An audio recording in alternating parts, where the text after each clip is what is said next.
ఎవ్వరు ఏమనుకున్నా పర్లేదు, మేము చెయ్యాలనుకున్నది చేస్తాం అన్నటువంటి ధోరణిలోనే ప్రభుత్వం నడుస్తుంది. ఏదైతే మెడికల్ కళాశాలలు, ప్రభుత్వ వైద్య కళాశాలలు, ఇప్పుడు మనం అదేంటది రైల్వే జోన్ కావాలని ఎందుకు అనుకున్నాం? ప్రభుత్వ రైల్వే జోన్ కావాలని ఎందుకు అనుకున్నాం? ఏం రైల్వే శాఖలో ఉన్నటువంటి ఏ ప్రైవేటు విభాగమో కావాలని కోరుకోలేదు విశాఖపట్నానికి. లేదు, విశాఖ స్టీల్ ప్లాంట్ని ప్రభుత్వం చేతిలోనే ఉండాలని ఎందుకు కోరుకున్నాం? ప్రభుత్వం చేతిలో ఉంటేనే అక్కడ గ్యారంటీ ఉంటుందన్నటువంటిది. ప్రైవేట్కి ఇచ్చేయచ్చుగా, అది కూడా పీపీపీకి ఇచ్చేసేయచ్చు కదా.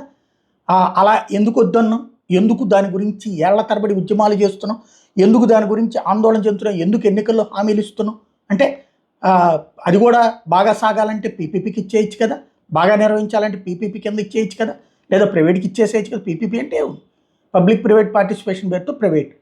అది అక్కడేమో మనకి ప్రభుత్వందే కావాలి, ఇక్కడికి అది కేంద్ర ప్రభుత్వం కాబట్టి రాష్ట్ర ప్రభుత్వానికి కేంద్ర ప్రభుత్వం ఇస్తున్నా సరే విద్య ఏదైతే మెడికల్ కళాశాలలు తక్కువ ఫీజుతో ప్రభుత్వ మెడికల్ కళాశాలలు ఉంటాయి, ఎక్కువ ఫీజు డొనేషన్లతో ఉండేది ప్రైవేట్ మెడికల్ కళాశాల.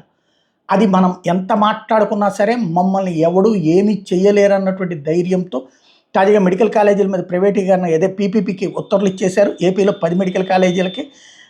ఇందులో మొదటి ఫేజ్ కింద పులివెందుల, ఆదోని, మార్కాపురం, మదనపల్లి అట.